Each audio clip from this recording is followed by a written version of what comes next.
E hoje eu quero falar especialmente com você que está pretendendo dar os primeiros passos no mundo dos fundos imobiliários, ou mesmo você que já começou a adquirir aí as suas primeiras cotas de FIIs, mas ainda sente alguma insegurança em relação ao produto. Eu sou Ricardo Figueiredo, professor da Finclass, especialista em fundos imobiliários, e hoje o tema do vídeo é um guia do que é essencial para você saber sobre fundos imobiliários nos primeiros passos da jornada como investidor e investidora neste tipo de produto. Então vem comigo.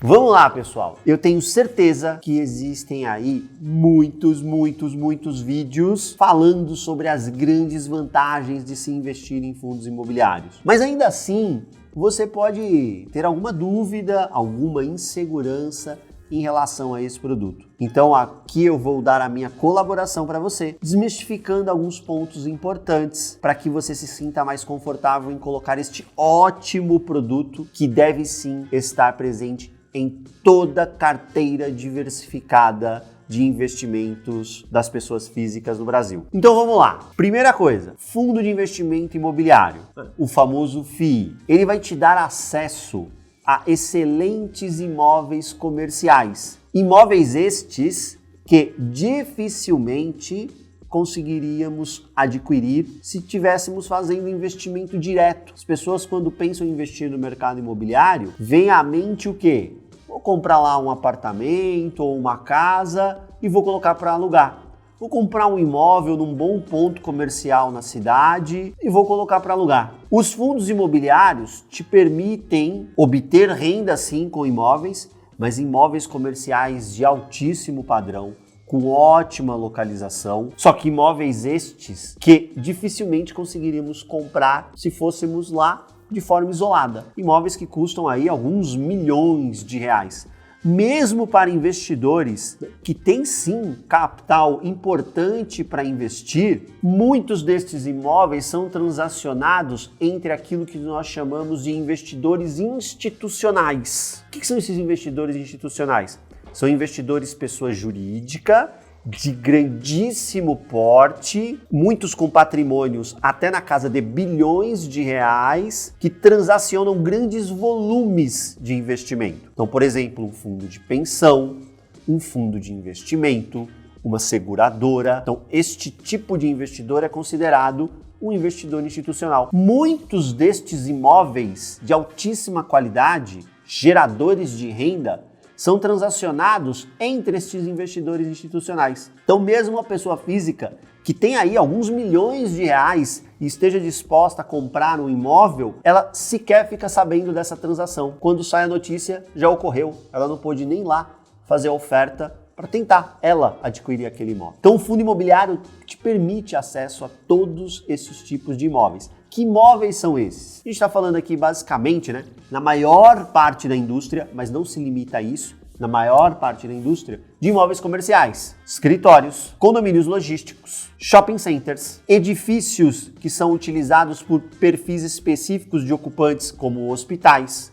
como escolas, universidades, centros de diagnóstico, operações de supermercado, os famosos atacarejos que estão ganhando tanto aí popularidade no Brasil. Você consegue sim investir em imóveis em que estes players são os locatários. Eles vão estar pagando aluguel para você. Este tipo de produto, o fundo imobiliário, ele usualmente é negociado em bolsa de valores. Você faz aquisição aí pelo home broker, abre a conta na corretora e faz a aquisição via home broker. E aí tem um ponto que é positivo e um outro que eu não vou dizer que é negativo, mas que chama a atenção e você precisa estar acostumado a este outro ponto para não se dar mal no mundo de fundo imobiliário. Como ele é um produto negociado em bolsa, diferentemente do investimento direto no imóvel, quando você compra um apartamento e coloca para alugar, o fundo imobiliário te acelera a liquidez. O que é essa liquidez? É a capacidade de eu transformar um investimento em dinheiro. Se você for tentar fazer isso com um imóvel físico,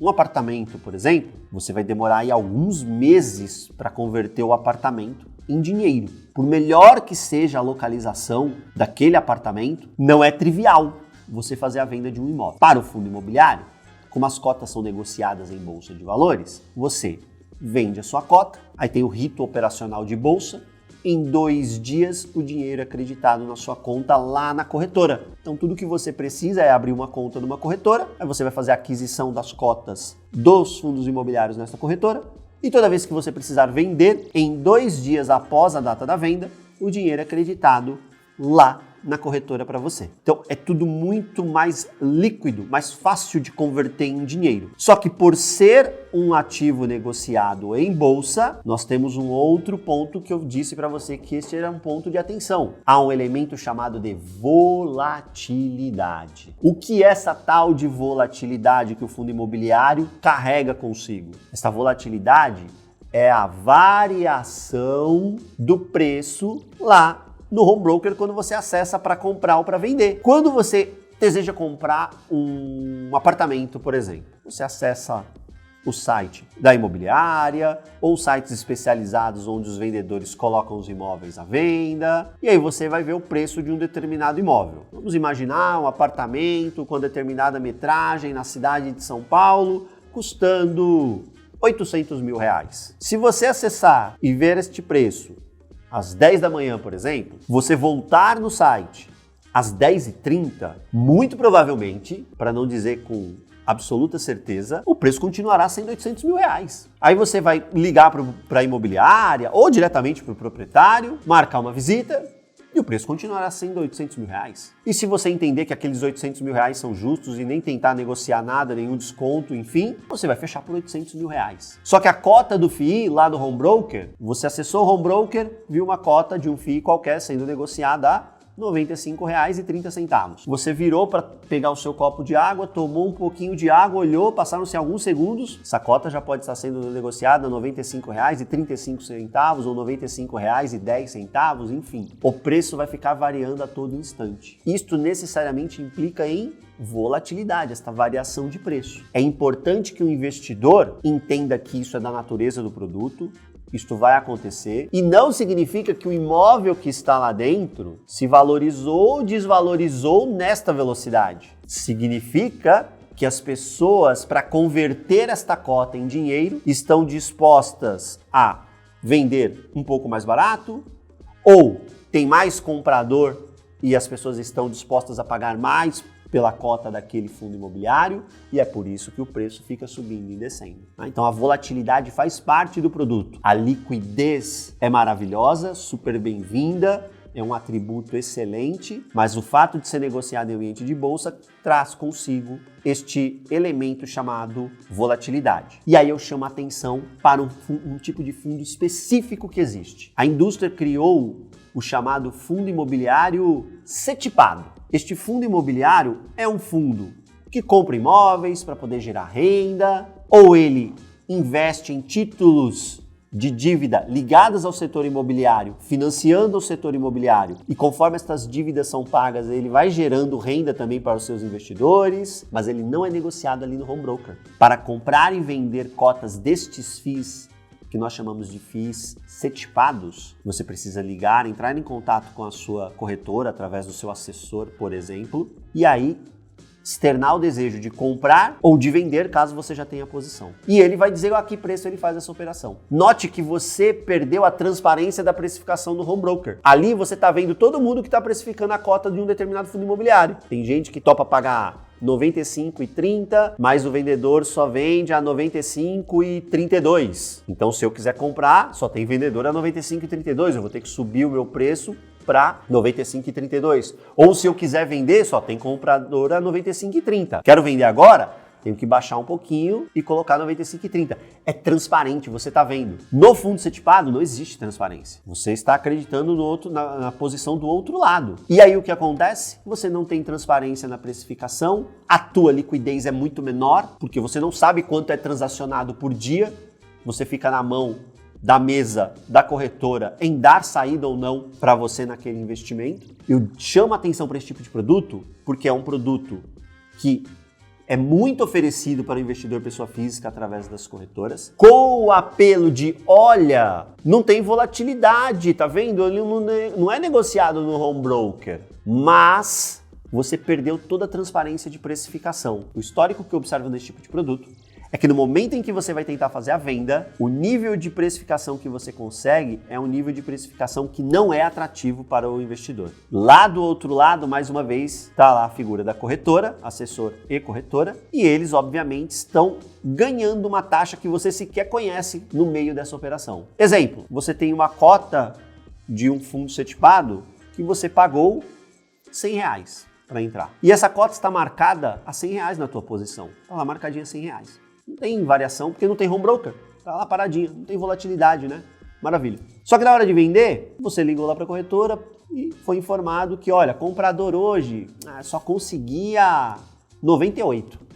É isso, tá? Se você quiser. Acontece que não necessariamente ele encontrou comprador a 98. Ele pode ter conseguido comprador a 99, a 99,50. Você não sabe. E esse diferencial fica para a banca, né? Leia-se banca, corretora mais assessor. Por isso que eu digo que fundo setipado, pessoa física, literalmente deveria evitar. Ela deveria evitar. Ai, cara, mas se for assim, quem vai transacionar esse tipo de fundo? Deixa pro institucional. Sabe por quê? Porque o institucional vai entrar com muita grana, mas muita mesmo. E aí, ele vai bater de frente e vai conseguir níveis de precificação mais atrativos. Para nós, investidores pessoa física, nós somos pequenininhos, né? Certamente, a gente vai tomar uma taxa ali bem mais salgada. Devemos focar em fundos líquidos. Ah, tem volatilidade? Você monta uma posição de FIIs menor para você se habituar com esse elemento de volatilidade e conforme você for se habituando, você vai aumentando a tua posição de fundos imobiliários. Volatilidade, você deve aprender a conviver com ela, não mascará-la. Fundo setipado mascara a volatilidade. Então, esse elemento de volatilidade é importante. Elemento de liquidez, já falei para você, maravilha, super vantagem de fundo imobiliário em relação ao investimento direto em imóvel. Mas para isso, você deve preservar fundos de boa liquidez na tua carteira. E aí vem um erro comum dos investidores. Às vezes a pessoa está começando pequenininha, ela vai montar uma posição em fundo imobiliário, ela olha lá, nível de liquidez desse fundo. O fundo negocia, Ricardo, R$50 mil por dia. Nossa, tranquilo, né? Eu vou aqui aportar R$100, R$200. Tranquilo, ele negocia R$50 mil por dia. Só que deixa eu contar um segredo para você. O mercado de fundos imobiliários tem mais de 2.600.000 investidores. Não tem só você olhando para aquele fundo imobiliário. Então, se você decide investir num fundo que tem uma liquidez tão limitada, sabe o que vai acontecer? Numa eventual necessidade de saída, que você tem que vender as cotas, pode ser que neste dia outros mais tenham essa mesma necessidade. E aquela liquidez de 50 mil se torna uma porta de saída muito pequena. E se eu tenho uma pressão vendedora muito grande em cima de uma liquidez limitada, sabe o que acontece com o preço da cota? Ela cai, porque eu tenho muita gente vendendo e pouca gente interessada em comprar. Lembre-se, o nível de liquidez deste fundo hipotético que citei é de 50 mil por dia. Então, mesmo você sendo pequenininho, um investidor pequenininho, você está no mercado que tem mais de 2.600.000 investidores. Preserve a seleção de fundos líquidos. Fundo que negocia 400, 500, 600, 700 mil reais dia, 1 milhão de reais dia, 2 milhões. Tem fundo que negocia mais de 10 milhões de reais por dia. Olha, esse é um nível de liquidez maravilhoso. Preserve, evite esses fundos que negociam 50 mil, 100 mil, 150 mil, 200 mil reais por dia. Por quê? Mais uma vez, a porta de saída pode ficar estreita em um determinado dia, você precisa vender naquele determinado dia e encontrará preços ruins para a saída. Liquidez é fundamental, observe este elemento, tá bom? E diversificação. Quando a gente investe em fundos imobiliários, nós temos a diversificação natural que o produto oferece. Mesmo os primeiros fundos imobiliários, que tinham uma característica que já sumiram dos novos produtos, eles eram compostos de um único imóvel, mesmo eles permitiam algum nível de diversificação. Então, por exemplo, lá no passado você tinha um fundo que tinha um único prédio, um único imóvel comercial de escritórios. Mas este prédio tinha diversos locatários. Então, diferentemente do apartamento que você compra para alugar, que tem um único locatário, um único risco, este fundo, ainda que ele tivesse um único imóvel, ele tinha vários locatários, diversificação de risco, né? Dificilmente todos os locatários iriam sair de uma única vez. Um fundo de shopping center que tem um único shopping center, ainda assim tem lá 150, 200 locatários diferentes.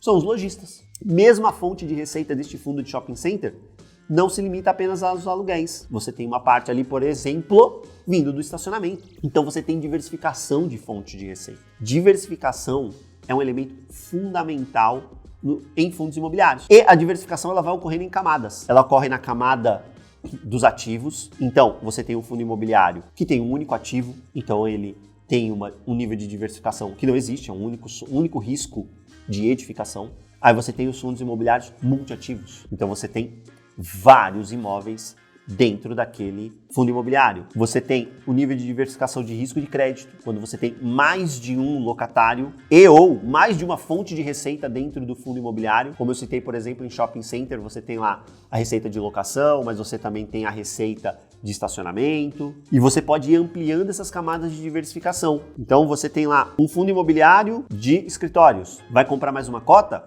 Um fundo imobiliário de shopping centers, por exemplo. Diversificação setorial. Você pode diversificar entre gestoras. Porque cada gestora tem ali algo em que ela é muito boa, algo em que ela se destaca, então você vai bebendo destas fontes. Você pode se diversificar dentro de um mesmo segmento, quando você já está com uma carteira mais elaborada, dentro de um mesmo segmento, estratégias diferentes. Então, por exemplo, você vai adquirir um fundo do segmento logístico, e aí você vê que este fundo, ele tem mais contratos típicos, que são contratos que você consegue renegociar no meio do caminho. Se você tem ótimas localizações, você consegue renegociar esses ativos e puxar aluguel no momento positivo, mas você também corre risco de, no momento negativo, essa renegociação trazer o aluguel mais para baixo ou, no mínimo, deixar onde está sem a correção de inflação. E você tem outros fundos logísticos com contratos atípicos, contratos de longo prazo, ou em que você não pode renegociar no meio do caminho, você tem maior previsibilidade de renda, mas se o cenário for muito positivo e você tivesse condições de puxar o preço de aluguel, não iria conseguir, porque tem que repor só a inflação, está escrito lá no contrato, só no final é que vai ser renegociado. Então tá vendo que tem prós e contras? Você vai mesclando dentro do mesmo segmento que é logístico, você vai mesclando estratégias. Você consegue fazer isso com escritório, com shopping center, com fundo de papel, fundo de CRI, que é o fundo que investe em títulos de dívida ligado ao mundo imobiliário. Você tem dívidas que são de melhor risco de crédito, high grade, então tem uma qualidade de risco de crédito melhor, mas a taxa de remuneração é um pouco menor por isso. E você tem níveis de risco de crédito mais apimentados, o middle risk, que é intermediário, e o high yield, que é mais apimentado.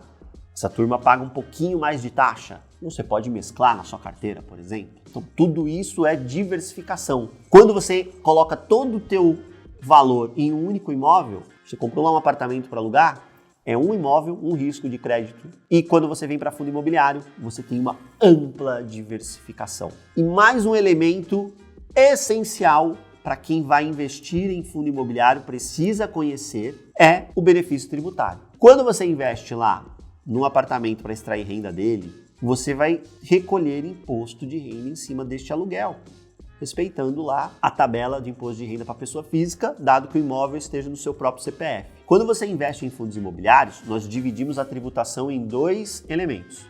O primeiro elemento é o elemento da renda. O rendimento que é pago mensalmente pelo fundo imobiliário, isento de imposto de renda para a pessoa física, né? Pelo menos até o momento em que eu gravo este vídeo. A gente nunca sabe, né, as ideias que surgem lá da turma de Brasília tentando aumentar a arrecadação dos cofres públicos. Mas, que seja eterno enquanto dure, hoje os dividendos pagos pelos fundos imobiliários são isentos de imposto de renda para a pessoa física. Tem algumas regrinhas que precisam ser observadas? Tem. Você não pode ter mais do que 10% das cotas do fundo. Vamos lá, né, pessoal? Imagine um fundo com R$1 bilhão de patrimônio. Você teria que ter mais que 100 milhões investido nesse fundo para ter mais do que 10% das cotas. E aí perder o benefício tributário. Viu? É só diversificar, né? Você vai ficar bem longe dessa regrinha. O fundo tem que ser negociado em bolsa. Então, estas regras são muito tranquilas de serem atingidas. É por isso que a gente coloca de forma muito clara: o investidor pessoa física tem isenção tributária nos dividendos dos fundos que ele adquire aí no seu home broker para compor a sua carteira de fundos imobiliários. Só que quando você vende a cota com lucro, aí você tem o chamado evento de ganho de capital. Comprei a cota a 100, vendi a 110, tenho R$10 ali de ganho de capital. Com quantas cotas eu fiz isso? Eu fiz isso com 10 cotas. Então eu tenho 10 cotas, R$10 de lucro cada uma, R$100 de lucro. Aí eu tenho a alíquota de imposto de renda. Essa alíquota é de 20%. Então 20% em R$100, vou recolher R$20 de imposto de renda, gero DARF e fico em dia com o fisco, com o leão. Até quando eu tenho que fazer isso, Ricardo? Vendeu o fundo, você tem até o último dia do mês seguinte. Vendeu o fundo imobiliário com lucro em agosto, você tem até o último dia de setembro para recolher DARF e pagar o imposto devido. Tem aí uma vantagenzinha tributária para este evento específico do ganho de capital, que é a compensação de prejuízo.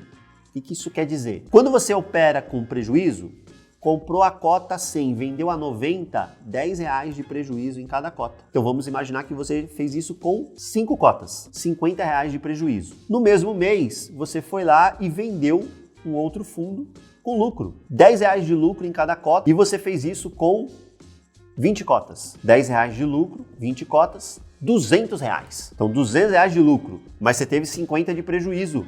Compensou, líquido ficou R$150 de lucro. Então você vai pagar quanto de imposto de renda? 20%, R$30.